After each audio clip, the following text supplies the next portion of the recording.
하나님의 말씀 보겠습니다.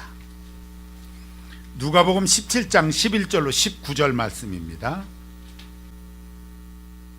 제가 봉독을 해드리겠습니다. 예수께서 예루살렘으로 가실 때에 사마리아와 갈릴리 사이로 지나가시다가 한 마을에 들어가시니 나병 환자 10명이 예수를 만나 멀리 서서 소리 높여 이르되 예수 선생님이여 우리를 불쌍히 여기소서 하거늘 보시고 이르시되 가서 제사장들에게 너희 몸을 보이라 하셨더니 그들이 가다가 깨끗함을 받은지라. 그 중에 한 사람이 자기가 나은 것을 보고 큰 소리로 하나님께 영광을 돌리며 돌아와 예수의 발 앞에 엎드리어 감사하니 그는 사마리아 사람이라. 예수께서 대답하여 이르시되 10사람이 다 깨끗함을 받지 아니하였느냐? 그 9은 어디 있느냐? 이 이방인 외에는 하나님께 영광을 돌리러 온 자가 없느냐 하시고 그에게 이르시되 일어나 가라 내 믿음이 너를 구원하였느니라 하시더라. 아멘. 드림성가대 찬양이 있겠습니다.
옛날 이야기 하나 하겠습니다. 우화입니다. 우화. 비가 많이 온 어떤 날 이 어떤 사람이 물이 막 내려가는 것을 구경하면서 강가에 앉아 있었습니다. 뭐 이것저것 막 떠내려오는데 노루가 한 마리 떠내려오는 거예요. 그래서 막대기를 해가지고 그 노루 한 마리를 건져 놨어요. 그랬더니 또 뱀도 떠내려와. 그래서 그 뱀도 막대기로 걸쳐서 땅 밖으로 걷어냈어요. 조금 있으니까 사람 살려 해가면서 들쭉날쭉 해가면서 사람도 떠내려와요. 그래서 그 막대기 하나로 사람도 끄집어내놨어요. 짐승은 산으로 가버렸는데 이 사람은 갈 데가 없다는 거예요. 그래서 그러면 우리 집에 가서 살자고 데리고 가서 살았답니다. 그러던 어느 날인데 노루 한 마리가 나타나가지고 이 사람 옷깃을 자꾸 물고 잡아당기는 거예요. 그래서 따라갔어요. 그랬더니 어느 산 밑에 가서 땅을 팍 파는 것 같이, 그래서 그걸 같이 팠더니 그 속에서 금덩어리가 하나가 나온 거예요. 잘 살게 됐지요. 그 바람에 잘 살게 됐어요. 그런데 이제 집에다가 갈 데가 없다고 그래서 데리고 있었던 이 사람이 자기를 구해준 사람을 그 은혜를 생각하지 않고 관가에다가 고발을 합니다. 이 사람이 남의 금덩어리 훔쳐가지고 부자가 됐다고 모함을 한 거예요. 그래서 원님이 잡아갔어요. 감옥에다 가둬버렸어. 그러던 어느 날인데 그가 갇혀있는 감옥에 틈바구니로 뱀 한 마리가 쏙 들어오더니 갑자기 확 무는 거예요. 감옥에 갇혀있다가 갑자기 뱀에게 물렸는데 막 뚱뚱 붓는 겁니다. 근데 그 뱀이 그러고서 나갔는데 좀 이따 다시 들어오더니 풀린 몇 개를 갖다가 그 물은 자리에다가 탁 얹어주고 가더랴. 근데 이게 싹 나선 거예요 또. 이거 신기한 약초로구나. 그래가지고 그 풀잎사계 몇 개를 이렇게 그 감옥 구석에다가 모아놔뒀답니다. 그러던 어느 날인데 소문이 들리기를, 감옥에서 듣기를, 그 고을의 원님이 뱀에 물려서 위급한 상황이 됐다 하는 소식이 들리더라는 거요. 그러냐고. 그러면 내가 지난번 이런 일이 있었지 않냐고. 그러면서 이거 갖다가 해보라고 하면서 구탱이다 놔뒀던 그 풀린 몇 장을 그 간수에게 주면서 원님 그 저 뱀 물린 데 갖다 얹으라고. 근데 놀랍게도 그걸 갖다가 그 물린 자리다가 탁 얹었더니 깨끗이 났다는 거예요. 원님이 너무 신기해가지고, 여봐라, 그거 어디서 났냐? 여차저차 하니 저차저차 해가지고 이차저차 했습니다. 그랬냐?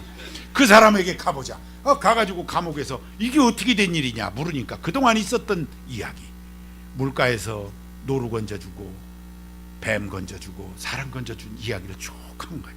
그 말 끝에 그 사람 건져줘서 내 집에서 갈 곳이 없다 해서 살게 했는데 그 사람이 나를 이렇게 얘기해서 이렇게 됐다. 그 놈이 나쁜 놈이로구나. 그러면서 이 사람을 잡아다 감옥에 가두고 큰 벌을 주고 이 사람은 풀어주어서 그때 파냈던 금덩어리 가지고 잘 살았다는 얘기예요. 우화예요, 우화. 옛날 이야기, 이솝 이야기처럼 옛날 이야기. 오늘 본문 말씀을 봅니다. 예수님이 한 촌에 가셨어요.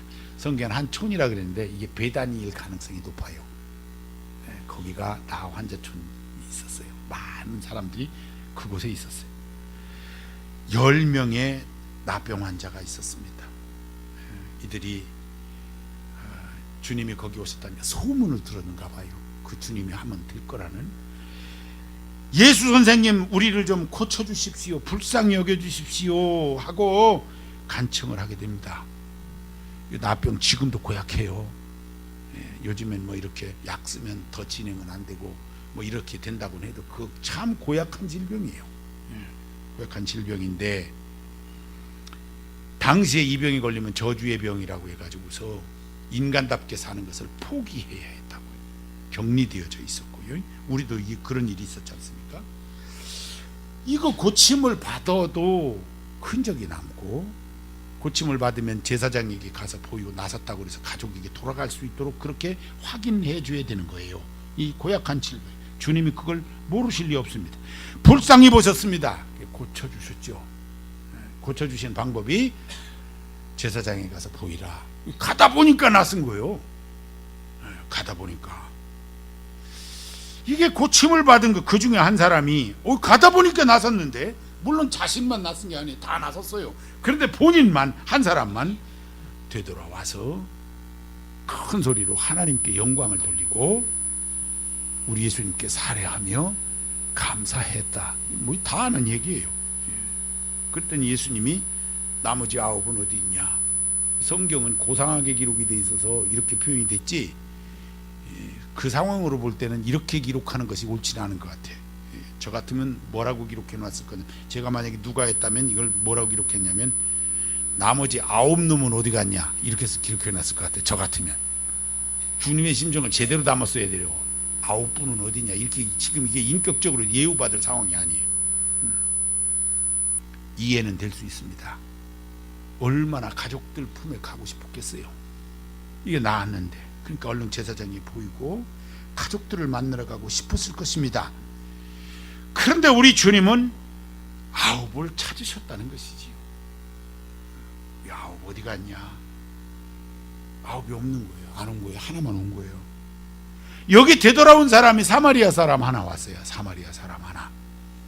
이거 의미가 있는 얘기예요. 사마리아 사람이 누굽니까? 당시 아무도 상종하지 않는 사람이, 바벨론으로 유다 백성이 잡혀가고 난 후에 남은 사람들이 이방인들하고 혼인해가지고 이룬 부족, 돌아와서 보니까 이 사람들이 다 이렇게 다른 부족이 되어 있는 거예요. 오늘날 우리로 말하면 뭐예요? 다문화 가정. 이 다문화 가정이 되어져 있는 거예요. 이방인들하고 혼인해갖고 이렇게. 그래서 이 사람들이 선을 긋고 못 벗어나게 하고, 거기를 지나서 가면은 예루살렘과 이쪽 나사렛 이쪽 동네 올라갔다 내려갔다 갈릴리 호수 쉬운 건데 이거를 돌아다녔어요. 돌아가는 게 쉽지 않습니다. 왜냐하면 요단강으로 갈라져 있기 때문에 이쪽 편 올라가면 요르단 이쪽으로는 산악지역이에요. 이게 쉽지 않은 지형을 갖고 있음에도 불구하고 그 질러 가지도 않았어요. 그럴 정도로 사마리아에는 천시했던 사람들, 상종을 안 했습니다. 그런데 살해하러 온 사람은 사마리아인 한 사람이었다는 거예요. 이걸 바꿔 얘기합니다.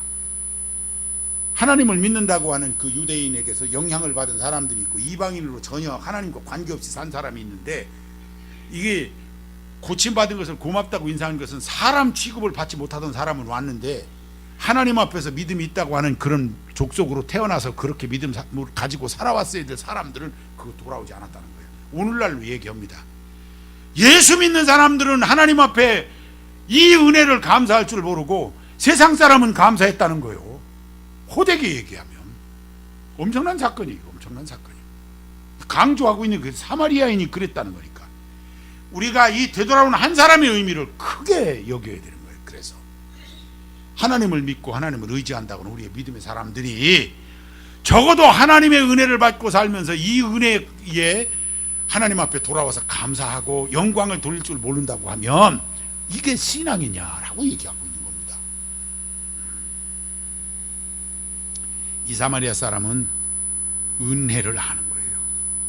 은혜를 아는 거예요. 불치병에서 고침을 받고도 그냥 가버린 9사람은 은혜를 모르는 거예요. 이거는 신앙 이전에 사람의 됨됨이 문제가 생긴 거예요. 인격의 문제가 있고 됨됨이의 문제가 있어요. 예수님이 긍휼히 보시고 고쳐주신 건데 그 어떤 표현도 없이 돌아가 버린 사람들, 기본이 안 됐다고 보신 거죠. 기본이 안 됐다. 우리가 누구입니까? 죽을 수밖에 없는 인생들 아니에요. 그런데 긍휼히 보시고 예수 그리스도의 보혈의 십자가로 용서받은 사람들입니다. 여러분, 이보다 더 큰 은혜는 없는 줄로 믿습니다. 지옥 갈 사람이 천국 가게 된 은혜예요. 우리가 내버려두면 지옥 갈 사람들, 그런데 천국 가게 됐어요. 이 큰 은혜를 받았어요. 우리 하나님 앞에 영광 돌리며 하나님 감사합니다 하고 살아야 될 우리 인생인 거예요. 그런데 우리가 이것을 잃어버렸다. 이거 보통 심각한 거 아니잖아요. 이건 신앙 문제고 인격 문제고. 이 은혜를 모르면 고침을 받은 9사람과 조금도 다를 바가 없다 하는 것을 얘기하기 위해서 이 말씀이 있는 거예요. 내가 받은 은혜 얼마나 큰지 아냐. 근데 그 은혜를 잃어버리고 은혜를 정말 아는 거냐 도대체, 우리에게 이걸 묻고 있는 겁니다. 이 귀한 하나님의 은혜를 받은 것을 믿으시기를 바랍니다. 은혜를 아는 사람은 그래서 하나님 앞에 돌아와 감사하며 영광을 돌린다 하는 거예요. 왜? 내가 한 것이 아니잖아요. 은혜라는 것은 내가 한 게 아닌 거예요. 하나님의 은혜는 내가 한 것이 아니고 그리스도가 대신하신 은혜입니다. 그래서 본문 15절에 보니까 나음을 받고 감사하며 돌아온 사마리아인이 큰 소리로 하나님께 영광을 돌릴 때 18절에 예수님께서 이 이방인 외에는 하나님께 영광을 돌리러 온 자가 없느냐 이렇게 물으신 거죠.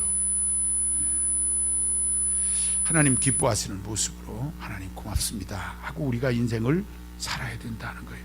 지난 날도 생각해 봅니다. 우리 하나님께 영광을 돌리는 감사의 삶 살아야 돼요. 이스라엘 사람들은 애굽에서 나와서 40일 광야 생활할 때 그걸 기념해서 무교병절기 또 유월절 절기 지켜요. 이 절기라는 게 뭐예요? 고난주간도 마찬가지고 부활절도 마찬가지고 우리 생각해 보면 은혜의 절기거든요. 은혜의 절기. 다시 말하면은 하나님께서 내게 베푸신 은혜가 너무 귀하고 커서 하나님 감사합니다 하고 영광 돌리는 그런 모습인 거예요. 다 우리가 그렇게 살아가고 있나 우리 한번 자신을 돌아봅니다. 지난 날들 돌아보고 내가 지금 이렇게 살고 있는 것이 하나님의 은혜가 아닌가 이 생각을 해봐야 돼요. 어제는 출입국관리사무소 산하에 있는 이민자들을 위한 체육대회가 있어서 제가 거기를 갔었어요. 저를 임원으로 세워놔서 그거 안 갈 수가 없어가지고 그냥 갔는데 제 자리가 아니 갈 때마다 그게 제 자리가 아니라는 생각을 해요. 네 분 대학 총장님 4분 계세요. 거기 임원 중에 4분 총장님 계시고 병원 원장님 3분 계시고 변호사 또 이 법조인 되시는 분들 뭐 너댓분 또 계시고 목사 2명 있어요. 그래 2명 있는데 다 비서들 데리고 막 따라와 갖고 뭐 다음 스케줄이 어찌 막 다 이런 분만 와 있는데 다음에 나랑 누구랑 하나 같이 가야겠어 생겼어요. 제 자리가 아니에요 거기가. 그런 생각을 하면서 그냥 그래도 이게 목사가 있어야 될 이유가 뭐 때문에 있나 이런 생각을 하면서 거기 가 있기는 했어요. 충청남도하고 대전시에 코리안들이 한국에 와서 잘 살아보겠다고 그 가난해서 낯선 남자 덜컥 따라와 갖고 사는 사람이 6만 명이랍니다. 많이 왔어요. 날도 구준데 많이 와서 그 이렇게 뭐라 그럴까 좀 잘 살아보겠다고는 의지를 갖고 와갖고 저렇게 어울리는 그 모습을 이렇게 보니까요 그런 생각을 하지만은 내가 한국 사람인 것이 왜 그렇게 감사한 거예요 도대체. 태어나고 보니까 한국에서 태어난 거예요. 그래서 다른 태어나고 보니까 캄보디아에서 태어났고 미얀마에서 태어났고 막 방글라데시에서 태어났고 이렇게 된 거예요. 막 너무 가난해서 먹을 것이 없는데 그 한국 사람 따라가면 잘 산다고 그러니까 그냥 얼굴 한번 쳐다보고 너랑 나랑 가자 그러니까 따라오고 이런 거예요. 이게 기가 막힐 일 아니에요. 기가 막힐 일이에요. 그 한국 사람들이 그러면 그렇게 온 다문화 가정에 대해서 뭐 우호적이어서 아유 얼마나 고생했냐 열심히 살아봐 내가 도와줄게 그럽니까 어디? 그렇게 하지도 않지. 천시엽이 어떻게 하다 보니까 이렇게 좋은 곳에 내가 태어나서 있는 거예요. 어떻게 하다 보니까 내가 이런 위치에도 올라가 있는 거예요. 저보다 똑똑하지 않은 분이 여기 몇 분이나 계시겠어요? 별로 안 계신 것 같아요. 근데 참 제가 송구스러운 거예요. 아이고 내가 주제님께 이 앞에 서서 목사라고 서서 하나님의 말씀을 전한다라고 생각하고 서 있다고 생각해 보니까 이게 심히 민망하고 부끄러운 때가 한두 번이 아니에요. 생각을 해보면 여러분이 저만 못해서 여기 나와서 이렇게 하지 않겠어요? 그런 거 아니잖아요. 이게 하나님이 하시는 일이라서 하나님의 은혜여서 우리가 이거를 잃어버리면 안 되는 거잖아요. 하나님 감사합니다. 영광을 받으시옵소서. 주어진 대로 감사해야 되는 거예요. 에이 내가 다시 태어나면 남자로 태어나야지. 내가 다시 태어나면 여자로 태어나야지. 그러면서 정체성에 대해서 여러분 불만 갖고 계세요? 그런 것도 아니잖아요. 주어진 대로 감사하는 거예요. 감사하는 거예요.